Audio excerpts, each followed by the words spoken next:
What kind of CEO fires a man one day before his $3.2 million bonus is due and expects him to accept it quietly? How did they miss the tiny contract addendum they begged me to sign years earlier, the one their own founder insisted on?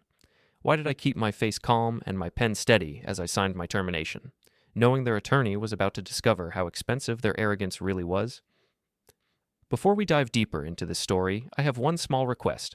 Please subscribe, drop a like, comment, and hit that hype button to boost this channel so more people can discover these incredible Reddit stories. My name is Martin Hale, and I am 49 years old. Most days, people walk past my glass office and forget I exist. That is fine with me. My title on the door says Chief Risk and Treasury Officer, which sounds dry to anyone who has never watched a balance sheet drown in red. My work is not sexy. I watch cash, I watch covenants, I watch the small lines that say whether we live or die. I do not post about it online. I usually arrive at the office before 7. The executive floor is quiet then.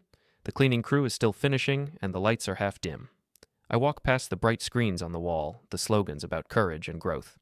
My office sits at the end of the hall, not as big as the CEO's, not as open as the new collaboration hubs. Inside, I switch on my own lamp and open 3 things: the daily liquidity report, the covenant tracker, and my email. Coffee can wait. The numbers cannot. By 8:30, the floor wakes up. Doors open. Laughter starts. The younger vice presidents arrive in sharp suits and white sneakers. They carry laptops under one arm and talk about podcasts and personal brands. I hear parts of their conversations when they walk past my open door. They joke that I am the human spreadsheet. One of them once said, in a friendly tone, that having me here is like having an old mainframe in the basement, slow but reliable. He thought it was a compliment. I let it pass. I remind myself that I was not hired to be interesting. I was hired to keep this place from running out of money. Years ago, when the company was on the edge, the founder, Victor Ramos, called me in from my bank job. The first time we met, there were no cameras or slogans. There was just a tired man in an old suit and a set of numbers that did not add up. He told me, very simply, that he needed someone who could build a bridge over a very deep hole and make sure it did not collapse. I told him I would do it if he listened when I said no. He promised he would. We survived that first crisis. Then another. Each time I built models, negotiated with lenders, and quietly adjusted our cash flow like a doctor adjusting medicine. Victor kept his word. He did not stand in front of investors and pretend he had done it alone. He named the team. He named me. The board did not like paying for risk work, but they liked default even less. Over time, my contract changed. There were retention elements, performance triggers, and one special bonus tied to long-term stability. That part sat somewhere deep in legal files, as boring as I am. Now, Victor is gone. He retired with lines on his face and a small smile. The company brought in a new CEO. Her name is Rebecca Shaw. She is younger than me, smarter in some ways, louder in most. She knows how to stand on a stage and make numbers sound like poetry. She talks about vision and disruption and lean leadership. Her videos play in the lobby and on the company's social feeds. People say she saved us. I watch and think, of course, about the debt schedule behind the scenes. On the day this story really begins, I am getting ready for an investor event at a downtown hotel. The invite calls it a transformation celebration. The board, the big lenders, and some analysts will be there. My calendar says I will be in the room to support Q&A if needed. That is how they write it now. Support. As if numbers are a side dish. I arrive at the hotel before 9. The ballroom is large and overlit, with round tables and a stage at the front. Staff move quickly, setting out name cards and placing bottles of still water just so. At one side of the room, a big screen shows our logo and a slideshow loop of happy images. Trucks, smiling workers, charts climbing up and to the right. I stand near the back, close enough to hear but far enough to stay out of photos. The event begins with music. Rebecca walks onto the stage in a sharp outfit and smiles like she knows everyone personally. She speaks about how the company has changed in the last few years. She talks about bold decisions and new thinking. She describes the old days as a time when we let fear drive our strategy, and the new days as a time when we trust growth. The room nods. When she mentions the last big cash crisis, my crisis, she does it lightly. She says that back then, someone in Treasury did basic blocking and tackling, while she and her team pushed for a new vision. A few people laugh. On the screen behind her, a slide shows a red arrow sliding into a green one with text about cleaning up old debt. No one says my name. I do not expect a medal, but the casual rewrite stings more than I want to admit. Still, I stand there, calm, hands loosely folded. I listen to her talk about how we now think of risk as opportunity, not fear. I know what our actual leverage ratio is. I know how narrow our headroom can get during certain weeks. I could correct some of her smooth lines with one sentence each. I do not. That is not my job on a stage like this. My job is to be available when reality bumps into the script. During the Q&A, reality comes close. An investor at the front table raises a hand and asks a simple question in a sharp tone. He wants to know how much covenant headroom we really have, not just in normal times, but in stress scenarios. Rebecca smiles and says we are in a comfortable zone. She adds that she feels the numbers are solid. The investor does not look satisfied. His eyes slide past her and land on me in the back. He knows who I am. We have spoken in dull offices with no cameras. Rebecca gestures toward the room and says that our risk lead can give more detail if needed. She does not say my name. The investor turns slightly and repeats his question to me, this time in more direct language. I step forward a little, not onto the stage, just closer to the nearest table. I answer in clear terms, the actual ratio, the buffer, the tested stress scenario. I make it simple but precise. I do not add anything extra. I certainly do not mention how close we once came to tripping a covenant before my team and I fixed the timing. The investor nods. He thanks me. He looks more at ease. For a second, the room's attention shifts to me, then moves back to Rebecca as she jokes that she keeps those numbers in her bones now, and that Martin is just there to make sure the spreadsheet agrees with her gut. The room laughs. I smile because that is the safest thing to do. Inside, I feel something small go cold. After the event, people gather in little groups. Some come up to Rebecca with praise. A few nod politely at me as they pass, like you nod at the sound guy after a concert. I leave as soon as I can. In the hallway, I pass a couple of younger executives from marketing. One of them says, not quietly enough, that she cannot believe we pay the risk dinosaur 7 figures for math you can do in a dashboard. The other replies that Rebecca will find a leaner way to handle treasury. They do not realize I am behind them until it is too late. Then they give me an embarrassed half-smile and walk faster. I drive home as the city lights come on. The house is quiet when I enter. My wife, Ellen, is at the kitchen table with her laptop and a stack of papers. She works part-time as a consultant now, mostly short projects and tax work. She looks up and asks how the event was. I tell her it went as expected. I tell her that Rebecca took most of the credit for the turnaround, which does not surprise either of us. I describe the moment on stage when she called my work basic and joked about my spreadsheets. Ellen shakes her head slowly. She says she remembers the nights I came home with my tie loosened and my eyes red from reading covenant language at 2 a.m. She remembers the time I went 3 days without real sleep while we negotiated new terms with lenders. She remembers Victor standing in our kitchen once, thanking her because he knew I had stayed at the office while our son was sick. None of that is on a slide. It lives only in our memories. We eat together, simple food. After a while, Ellen asks a question she already knows the answer to. She asks when my big retention bonus is due, the one tied to long-term stability. I tell her it vests tomorrow, in cash, if I am still employed and not fired for cause. I say it flat, like I am reading a weather report. It is not a surprise. We negotiated that years ago, with Naomi's help, after the second crisis and a late payment. Victor insisted on it once he understood how close I had come to leaving. Ellen asks if anyone has mentioned the bonus at work recently. I say no. I add that HR has been talking more about alignment and fairness in executive pay. She raises an eyebrow.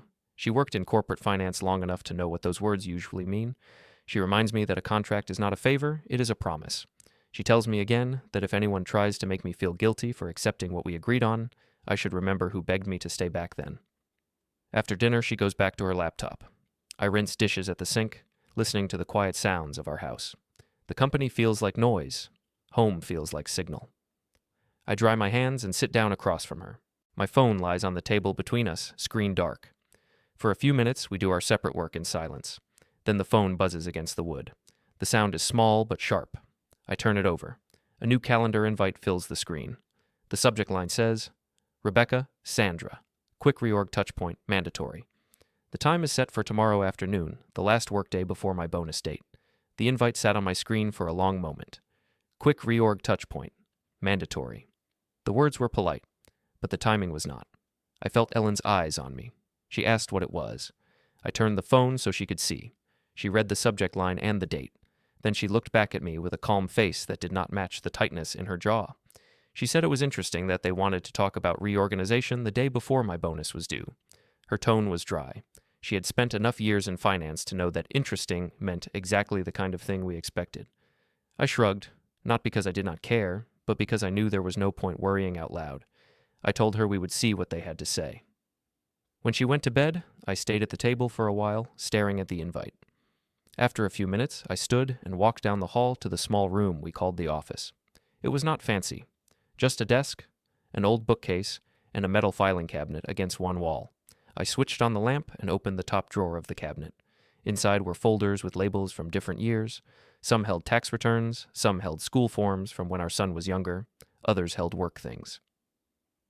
I pulled out one thick folder marked with my name and another thin one with Victor's name written in his old, careful handwriting.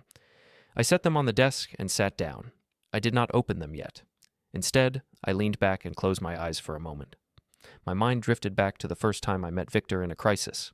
The company's cash was low, the bank was nervous, and my boss at the bank had asked me to help stabilize the relationship. I had walked into a small conference room to find Victor alone with a stack of binders and a tired face. He had not tried to charm me. He had just pushed the paper toward me and asked what it would take to keep the doors open. I gave him numbers, not slogans. I told him what we needed to change, how fast we needed to move, and what he would have to sign. He listened. He did not like everything I said, but he did it. That was the beginning. Later, when the immediate fire was out, he offered me a job inside the company. He said he wanted the person who had told him the truth in the room all the time, not just on the phone when things were bad. I said I would come if he understood that I would still say no when needed. He said that was why he wanted me there. Back then, his word and a standard contract had felt like enough. The first time they delayed paying a bonus, my view changed. It was not the main bonus, just a piece tied to 1 year's results. There were excuses. Board approvals, paperwork, timing. It came eventually, but late. I tried to shrug it off. Ellen did not. She said that late money is a sign. She said you do not leave it to feelings next time. She suggested I talk to a lawyer who was on our side. That was when I met Naomi. Her office was small, lined with law books and a few personal photos. She was an old colleague from my banking days, now doing her own thing. I told her the story. The crises, the promises, the delayed payment, the fact that another, larger bonus had been discussed and then buried in vague language. She listened without interrupting, making notes on a legal pad. She did not tell me to sue anyone. She did not push me to leave. She simply said that if I was going to stay and carry that amount of risk on my shoulders, I needed a contract that did not rely on memory or goodwill. She used a phrase that stuck with me. She said we needed to put the truth in ink, not in handshakes. Over several weeks, she and the company's lawyers went back and forth. I was copied on some of the emails, not all. I saw drafts, clauses, notes in the margins. I sat in one meeting where Victor grew annoyed with the board. He said very clearly that if they wanted me to stay and steer through more storms, they would protect my compensation properly. He reminded them how much money I had already saved them. In the end, we landed on a deal. There were performance terms and retention triggers. There was also a special piece tied to long-term stability and change in control. It was not something I had asked for by name, but once Naomi explained it, I understood why it mattered. The idea was simple. If they tried to cut me loose without cause at a sensitive time, they would not walk away with the money they owed me. They would pay more, not less. The folder in front of me now held that story in paper form, the signed contract, the addendum, the emails confirming board approval. The layer of dust on the edges showed how long it had sat untouched. I ran my fingers along the top, but still did not open it. I did not need to. I knew what was in there. Naomi had explained it to me enough times. Back in the early days, after the second crisis, I had considered leaving even with that contract. Ellen and I had sat at the same table and made lists. Stay, go, pros, cons. The only reason I had remained was that Victor convinced me he meant to keep his word. He had looked tired and honest when he said it. For a while, he did. Then he handed the keys to someone who liked different kinds of words. Now, with Rebecca in charge, that old ink felt more important than ever. She had not been in the room when we fought for those clauses. She had not seen me at 3 a.m, on calls with angry lenders.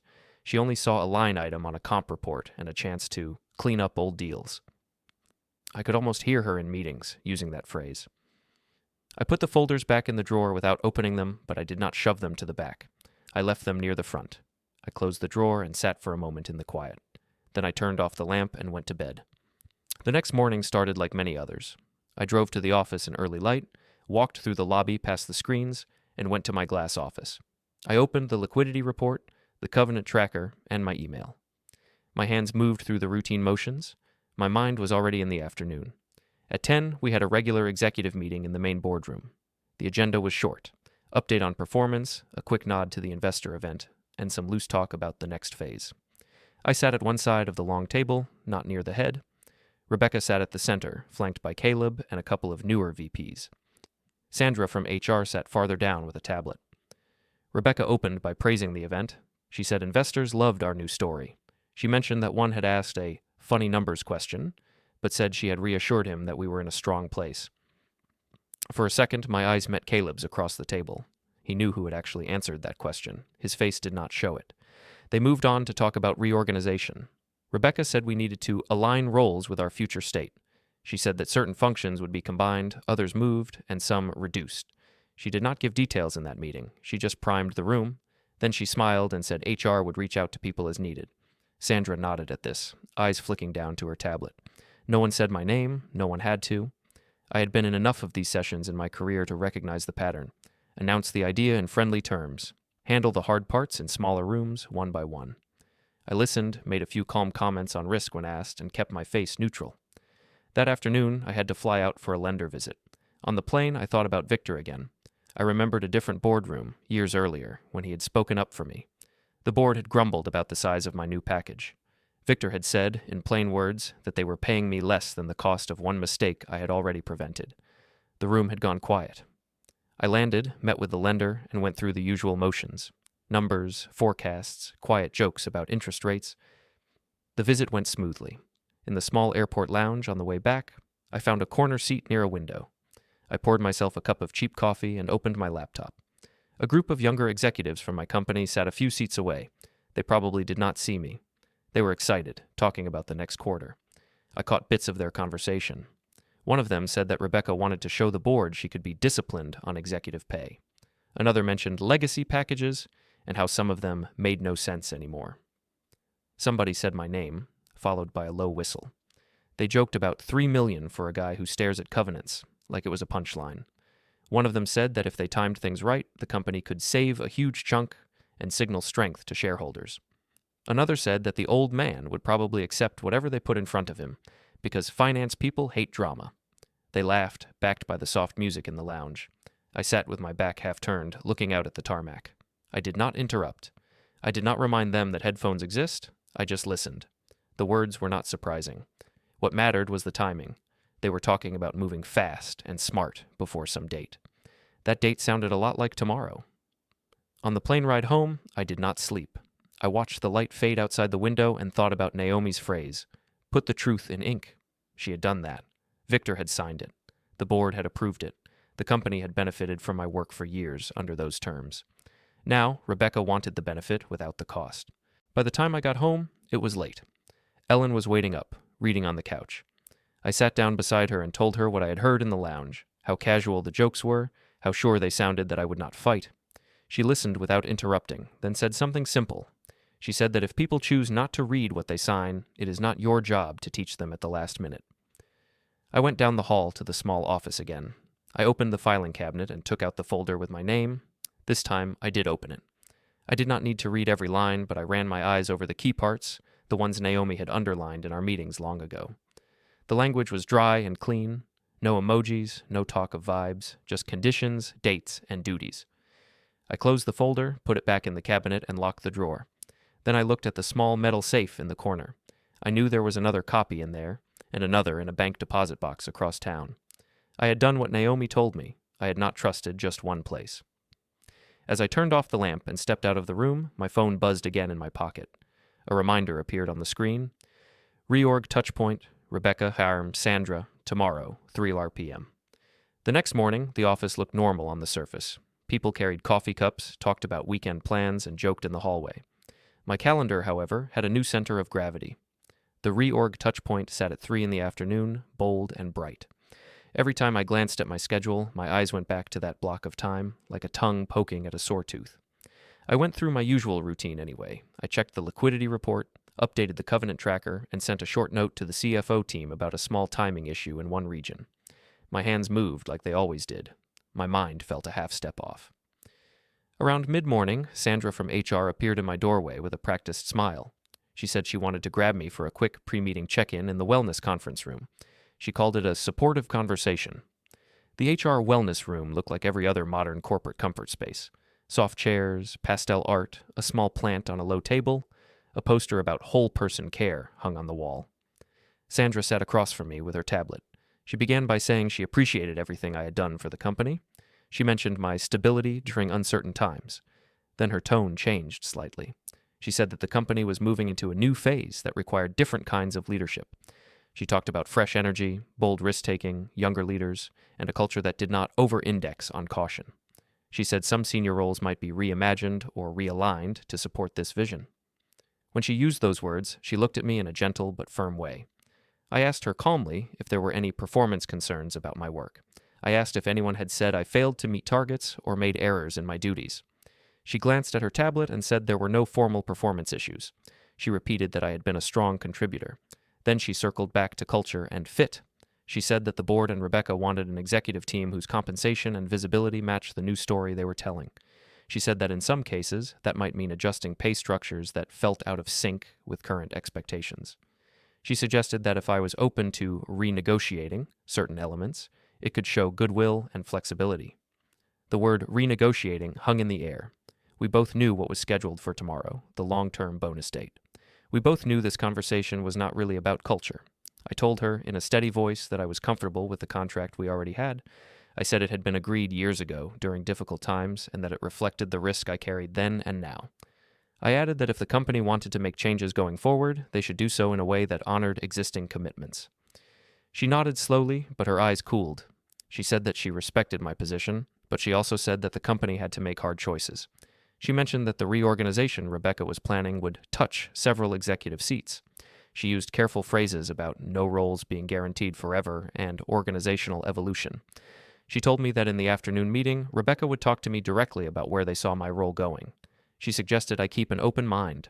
When the conversation ended, she thanked me for being so professional. I left the wellness room and walked back to my office. On the way, I passed Caleb. He gave me a quick nod and a look I could not easily read. Part sympathy, part victory, part discomfort. He said, in a casual tone, that big changes were coming and that leadership would take care of people. Then he moved on without waiting for a reply. The rest of the morning passed in a blur of small tasks. I answered questions from finance analysts, checked a few regional dashboards, and joined a short call with one of our main banks. I was present, but part of me stayed anchored in the afternoon. Around lunchtime, I decided to step outside. The air in the building felt thick. I took the elevator down and walked through the parking garage instead of the lobby. The cool, concrete smell was oddly calming. As I turned a corner between rows of cars, I heard voices. I slowed my steps without thinking. The voices came from near a black SUV. Caleb was there, along with one of the younger strategy VPs. They did not see me. The strategy VP asked if legal was on board with the plan. Caleb said that he had talked to them and that the key was timing. He said that if they moved before that bonus cliff on Monday, they would save the company over $3 million and show the board that Rebecca could be disciplined about legacy packages.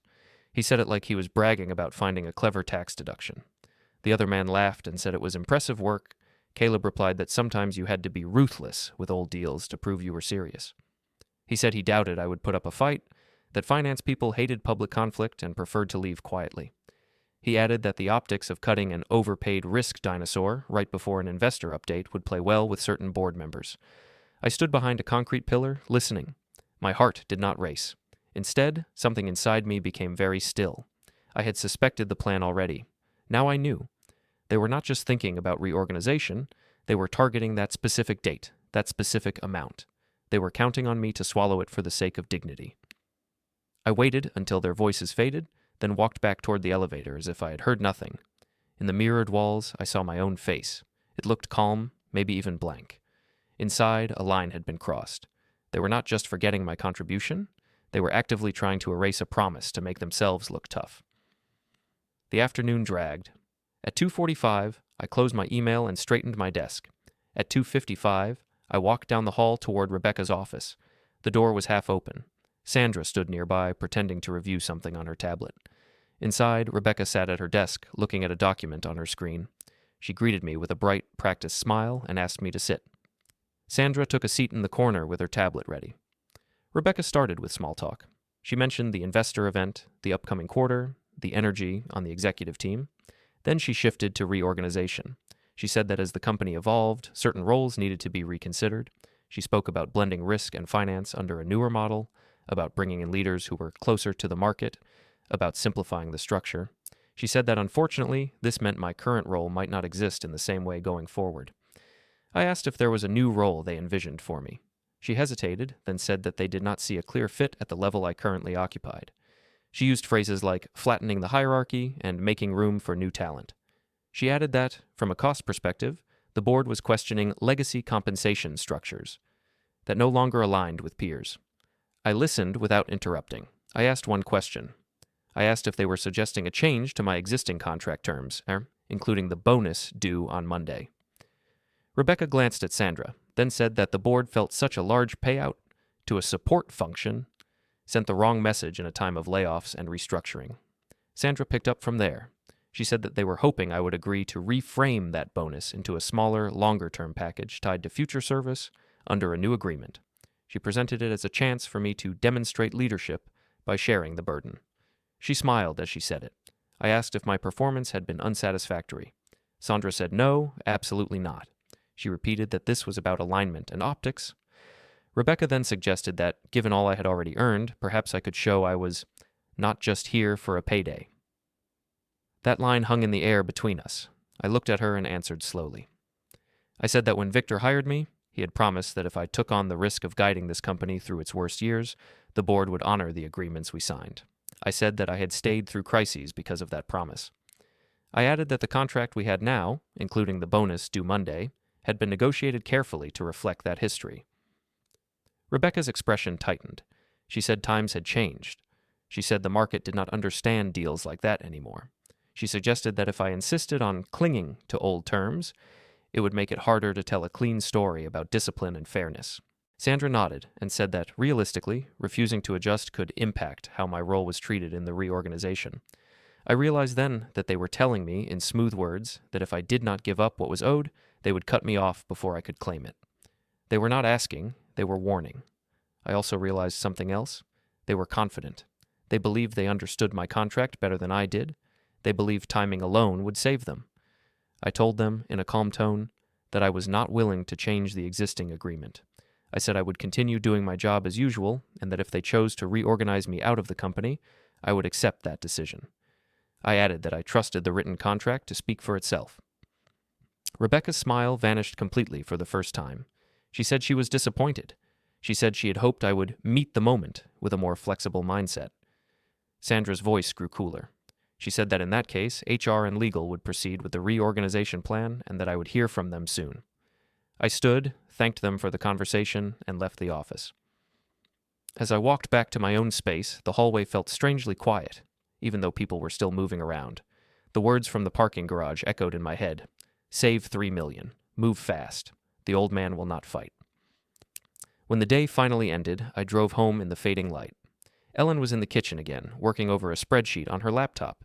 She looked up when I came in and saw my face. She did not ask how my day was. She asked what they had said. I told her the truth. I told her about the wellness room, the careful language, the push to reframe my bonus, the warnings about optics. I told her about Rebecca's disappointment when I refused. I left out none of the details. Ellen listened with her hands folded on the table. When I finished, she exhaled slowly and said that the line we had talked about years ago had finally been crossed. After dinner, I went back to the small office. I opened the filing cabinet and took out the thin folder with Victor's handwriting. I also took out another, newer folder with my name printed by the company's legal department. I placed both on the desk. For a long moment, I just looked at them. These were not stories or feelings, they were facts. On the shelf in the corner, the small metal safe sat where it had always sat. A simple steel box, easy to ignore. Hanging on a hook beside it was a small key with a faded tag, the one for the bank deposit box across town. I walked over, touched the key lightly with my fingertips, and then let it go. I did not open the safe. I did not flip through every page of the folders. I did not need to. I knew what Naomi had built for me years ago, and I knew Victor had signed it. I knew there were multiple originals in different places. I knew that if the company chose not to read what they had agreed to, that choice belonged to them, not to me. As I turned out the light and left the room, my phone buzzed once more in my pocket. A new notification appeared. It was from HR, confirming a meeting the next day with Sandra and an outside attorney to finalize reorganization details. The HR notification glowed on my phone screen as I stood in the dark hallway outside the office. Meeting tomorrow with Sandra and an outside attorney to finalize reorganization details. For a moment, the words felt strangely distant, as if they belonged to someone else's calendar. Then I slid the phone back into my pocket and walked toward the parking garage. At home, Ellen watched me carefully when I came in. I told her about the new meeting notice, about the mention of outside counsel. She nodded slowly. She said that when a company brings in external lawyers for a touch point, it usually means the decision has already been signed in someone's head. She asked if I had spoken to Naomi yet. I told her I had not, but I would. That night, after Ellen went to bed, I sat alone at the kitchen table with my laptop. I drafted a short email to Naomi. I kept it simple. I said that HR had scheduled a reorganization meeting involving outside counsel for the day before my long-term bonus was due. I said I wanted to get her perspective before I walked into it. I did not rant. I did not add adjectives. I just sent the facts. Her reply came early the next morning, before dawn. She suggested we meet at a cafe near her office around midday. She wrote that this should be a calm conversation, not an emergency. She added one line that made me breathe easier. She reminded me that nothing in my contract could be changed without my signature. I went into the office as usual. The executive floor was still quiet at that hour. I did my routines, I checked the liquidity report, updated the covenant tracker, and answered a question from a junior analyst about a minor mismatch in short-term cash. My body knew the moves, even while my mind traced the shape of the day. Around mid-morning, I walked down the hallway and past Rebecca's office. The door was half closed. Inside, I saw her talking with Caleb and Sandra. They were leaning over her desk, looking at a spreadsheet on her screen. Rebecca's hand moved in a small chopping motion. I could not hear the words, but I knew what a cutting gesture looks like. Caleb laughed softly. Sandra's face stayed composed. Back in my office, I closed my door and took a breath. On my screen, the calendar showed my day in blocks of color. Morning meetings, the midday cafe visit, afternoon reorg discussion with HR and external counsel. It looked almost neat. Just before lunch, I left the building and walked to the cafe.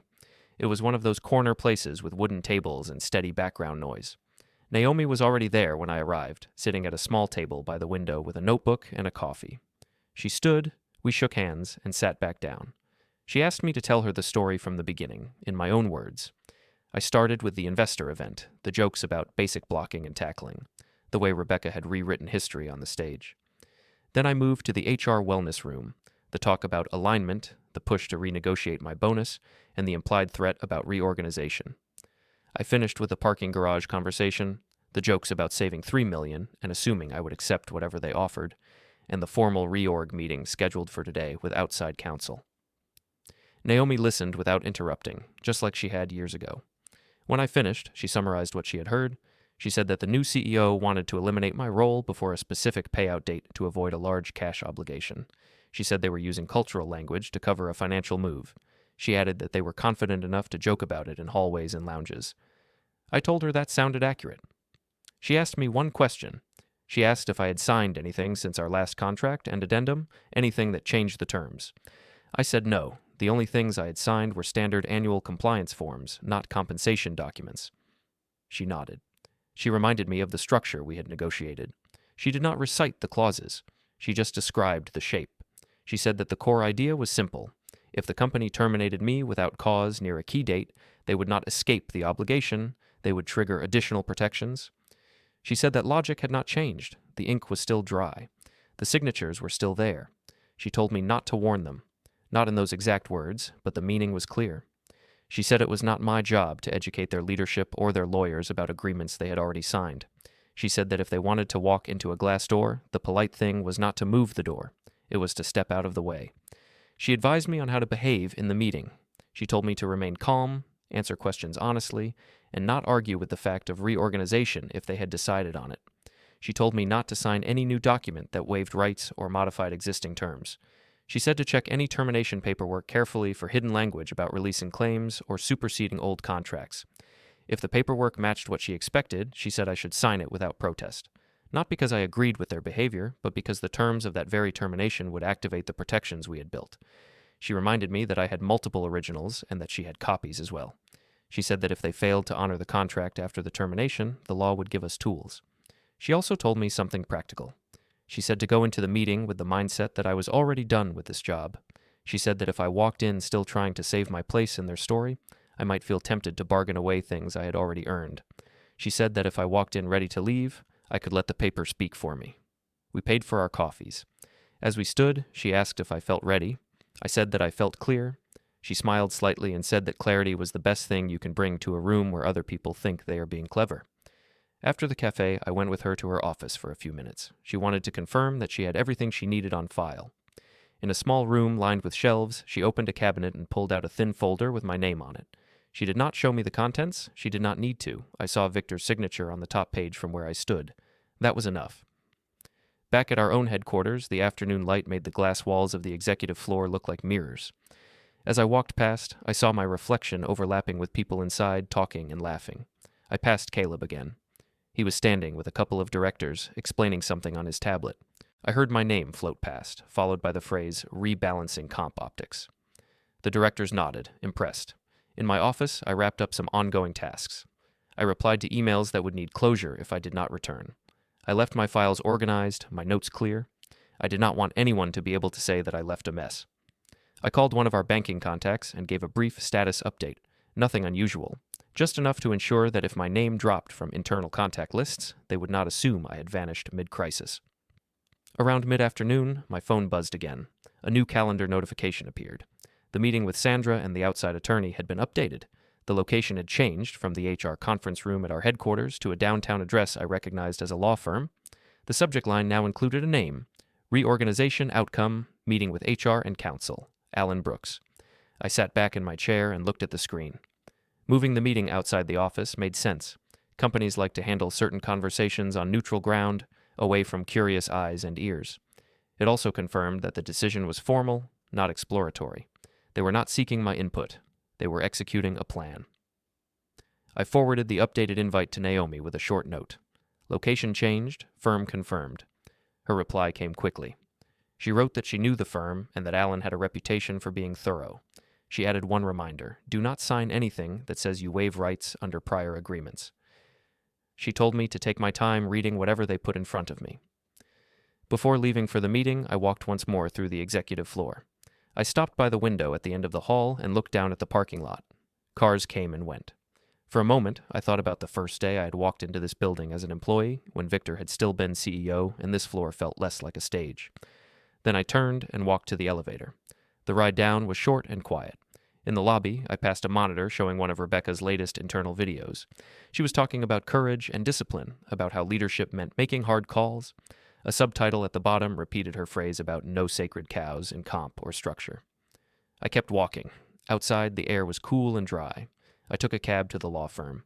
The building was tall, but not flashy, stone and glass with quietly expensive finishes. In the elevator, a soft voice announced each floor. I stepped out into a bright hallway with framed photographs of city skylines. A receptionist greeted me by name and offered me water while she notified Alan that I had arrived. I sat in a leather chair and watched people move past the glass doors. Lawyers in suits, assistants carrying folders, clients with closed faces. It was a different kind of stage, but the rules were clearer here. Paper mattered more than charisma. Facts mattered more than vibes. After a few minutes, Alan appeared. He was in his mid-50s with gray hair and a careful expression. He introduced himself and shook my hand. His grip was firm, but not aggressive. He said he appreciated me coming in and that they wanted to make this process as respectful as possible. I noted that he did not say fair, just respectful. He led me down a hallway to a large conference room. Through the glass walls, I could see a long table, a speakerphone, and a stack of documents near one end. Sandra was already there, tablet in front of her. The chair at the head of the table was empty. As I stepped into the room, the door closed softly behind me. On the far wall, a printer hummed to life and began to spit out fresh pages with my name in the header. Alan gestured toward a chair near the middle of the long table. I sat down, placed my notebook in front of me, and folded my hands. Sandra gave me a practiced smile and said she was glad we could all meet in a neutral, comfortable setting. Her tablet was already open. Alan had a thin stack of papers in front of him, still face down. The printer in the corner finished its job and went quiet. He began by explaining, in a smooth, neutral voice, that he was there to support the company in its reorganization process. He said his goal was to make sure everything followed policy and law. He stressed that this was not a performance review, just an organizational decision. He spoke slowly, like someone reading a script he had written 100 times before. Sandra picked up from there. She said the company was moving into a new phase and that Rebecca and the board had reviewed all senior roles. She repeated the same phrases I had heard before: alignment with future state, leaner structure, fresh energy. She said that after careful consideration, they had decided my role would be eliminated. She added that this decision was not a reflection of my personal value, but a strategic step. I asked one question, calmly. I asked whether the company was stating that my position was being terminated without cause. Alan nodded and said yes, the termination would be categorized as without cause, effective at the close of business today. He emphasized this, saying it allowed them to offer a generous severance package, in line with policy. Sandra nodded, as if that was a kindness. Alan then turned the stack of papers over. On top was a cover letter on company letterhead, with my name and today's date. Below that lay a multi-page separation agreement. He slid the stack toward me with a pen placed neatly on top. He summarized the contents: a lump sum severance payment, a few months of continued benefits, some outplacement services. He said the agreement also contained a customary release of claims and confirmation that prior agreements are superseded. That last phrase rang in my ears. I did not react outwardly. Inside, my focus sharpened. He went on to say that they appreciated my discretion and hoped we could part ways amicably. He added that if I signed today, the company could process everything quickly. I picked up the pen and then set it down again, gently. I said that I would need to read the document carefully. I started with the first page, moving line by line. The language was familiar: at-will employment, termination date, classification of the separation as without cause. I made sure the date was correct and that there was no vague mention of misconduct or performance problems. There was not. Then I reached the paragraph about releases and prior agreements. It was long and dense. It said that by signing, I agreed to release the company from various claims and to acknowledge that the separation agreement replaced and superseded any prior agreements related to compensation, bonuses, and severance. It did not name my specific contract or the addendum. It just tried to sweep everything in one move. I looked up at Alan and Sandra. I said, in a calm tone, that I would not sign any agreement that stated it superseded previous compensation terms without specific review by my own counsel. I said I was willing to acknowledge the termination without cause and the basic severance, but I would not waive rights or replace prior agreements in vague language. Alan's face tightened slightly. He said this was their standard form and that many executives had signed similar documents. Sandra added that it was part of moving forward. She suggested that refusing such a standard term might complicate what could otherwise be a smooth, respectful transition.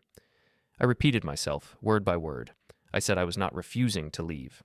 I said I was not demanding anything extra in this room. I simply would not sign language that erased or replaced prior agreements without explicit review and clear named references. I reminded them that Naomi was my attorney and that I would not give up rights she had negotiated without her input. Alan sat back for a moment and studied me. Then he asked if I would be open to signing a version of the agreement that confirmed termination without cause and basic severance but did not include a broad waiver of prior contractual rights. He said he would need to adjust some language and check with the company. I told him that sounded reasonable. Sandra did not look happy, but she did not argue. She said she would step out and call Rebecca to update her. She left the room with her tablet. Alan stayed behind.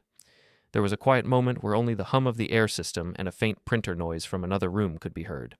He asked in a careful tone if there was any specific prior agreement I was concerned about. I answered honestly but simply. I said that my employment terms had been updated over the years, that some changes had been made during crises, and that my attorney had helped ensure those changes were properly documented. I said I did not feel comfortable treating those documents as if they did not exist. He nodded slowly. I could see the part of his mind that worked in contracts starting to wake up. He said that in that case, he would want to review my original employment agreement and any later amendments before finalizing a separation document. He said it would help him avoid drafting something that conflicted with existing obligations. Sandra returned after a few minutes and said that Rebecca was disappointed, but that, after talking with Alan, she understood the need to adjust the language. Alan said he would print a revised version of the separation agreement that removed the broad superseding clause and simply confirmed termination without cause and the offered severance. He typed quickly on his laptop and sent a command to the printer. The printer in the corner woke up again. New pages slid out into the tray. Alan collected them, flipped through, and then slid the new stack to me. This version was shorter. The release language was limited to certain claims that did not touch contractual compensation. The clause about superseding prior agreements was gone. The termination date and without cause language remained. I read it carefully, line by line. It was not perfect, but it did what Naomi had told me to aim for. It did not ask me to erase the work she had done years ago. It simply acknowledged that the company was ending my role, effective today, without cause, with a defined severance. I asked Alan to confirm out loud that the company was formally stating my termination was not related to misconduct, fraud, or performance failure, but was strictly due to reorganization. He said yes, that was correct. Sandra agreed, adding that they appreciated my professionalism through multiple transitions. I felt a small, steady calm settle over me. This was the moment Naomi had prepared me for. I picked up the pen. My hand did not shake. I signed the separation agreement in the spaces marked, the ones that confirmed my last day, my status, and the offered severance. I did not sign anything that touched prior agreements. When I slid the signed pages back to Alan, he thanked me. He said they would process everything quickly. Sandra gave another speech about being grateful for my contributions and hoping to stay in touch. Her words floated in the air like dry leaves. I listened politely, then stood when they did. Alan said I was free to leave the building and that HR would follow up about logistics like returning my laptop and badge. He said if any questions came up, I could contact him through Sandra, though he expected the process to be straightforward. His face was calm, almost bored. At that point, he still thought this was a routine separation. I shook his hand. I nodded to Sandra. Then I left the conference room. The hallway outside felt strangely bright. I walked back past the reception desk. The receptionist gave me a small, sympathetic smile without knowing exactly why. The elevator doors opened with a soft chime. On the way down, I watched my reflection in the metal doors. I did not look like a man who had just lost his job. I looked like a man who had finished something that was already over in his head. When I stepped out onto the street, the air felt cooler than it had when I came in. I checked my watch. The meeting had taken less than an hour. It was still mid-afternoon. The bonus date was still tomorrow. Technically, by the company's actions, I was no longer employed. They had achieved their goal on paper. One last day saved in their minds. I walked to a nearby park before heading home. I sat on a bench and called Ellen. I told her the basic facts. They had terminated me without cause. Effective today at an outside firm, with severance, and without any broad language erasing prior agreements. I said I had signed the adjusted version after reading it carefully. She was quiet for a moment, then asked if I felt steady. I told her yes. I said that in that room, for the first time in a long while, I felt like the rules were at least clear. I reminded her that Naomi had copies of everything and that we had originals in the safe and the bank box. She said we would be fine, one way or another. When I got home, Ellen had already made coffee. We sat at the kitchen table, the same place where we had discussed these scenarios in theory years earlier. Now it was real. She asked if I wanted to look at the contract folder again. I said not yet. I knew what it said. The ink had not changed. Instead, I opened my laptop and sent Naomi a scanned copy of the separation agreement, along with a short summary of the meeting. I highlighted the key points: termination without cause, effective date, no superseding clause. I asked her to confirm that the conditions we had talked about still stood in light of this document. She replied faster than I expected. She wrote that everything looked as she had anticipated. She reminded me that the company's choice to terminate without cause on this date was their decision, not mine. She added that she would pull the full contract file now and review everything in sequence, just to be sure. She ended with a short line, "Paper remembers." Later that evening, I stood in the small office at home, looking at the metal safe and the hook with the deposit box key. I did not need to open anything yet. Naomi was already doing what she needed to do. Victor's signature sat where it had always sat. The company's new leadership had made their move. For the first time in years, my next workday calendar was empty. There were no morning reports, no executive meetings, no investor calls. It felt strange and clean at the same time. I went back to the kitchen. Ellen and I talked about practical things: health insurance options, how long the severance would last, whether we should plan a short break before I started looking for something new. As we spoke, my work phone lay silent on the counter. No calls from Rebecca, no messages from Caleb, no follow-up notes from Sandra. They believed the matter was closed. They believed they had saved their $3 million and proved their toughness to the board. Around 8 in the evening, as the light faded, I switched off my laptop and put my phone face down on the table. Ellen went to the living room to read. I sat for a moment longer in the quiet kitchen, listening to the hum of the refrigerator and the distant sounds of traffic. Then, from the other room, I heard a faint vibration. My personal phone buzzed on the side table where I had left it. The sound was sharp against the soft background noise. When I picked it up, I saw a new notification on the screen, a missed call from an unknown number, and a voicemail icon waiting. I listened to the voicemail alone in the kitchen. It was Alan. His voice, usually smooth, sounded tight. He said he needed to speak with me as soon as possible about my file and asked me to come back to the firm in the morning. He did not give details, but he stressed that it was important. The next day, with no office to go to, I put on the same kind of shirt I used to wear to work and took the train downtown. The law firm lobby felt even quieter than before. The receptionist recognized me and called Alan right away. A few minutes later, he came out. His face looked different now, more serious, less bored. He asked if I could join a meeting in the same conference room as yesterday. When I stepped inside, Rebecca was already there, along with Sandra and Caleb. A thicker stack of documents sat on the table, some marked with colored tabs. Alan closed the door behind me and said they needed to clarify certain terms before finalizing the records. He took a seat near the head of the table and opened a folder with my name on it. He said that while preparing the file, his team had pulled my original employment agreement and subsequent amendments. He said they had discovered an addendum that had not been attached to the separation packet yesterday. He looked directly at Rebecca when he said this. Then he read the key part aloud in a flat voice. Any termination without cause within a defined window before the long-term bonus vest date would trigger immediate payment of that bonus, plus an additional lump sum and accelerated equity, all due on the effective date of termination with fees if unpaid. As he spoke, his face actually lost color.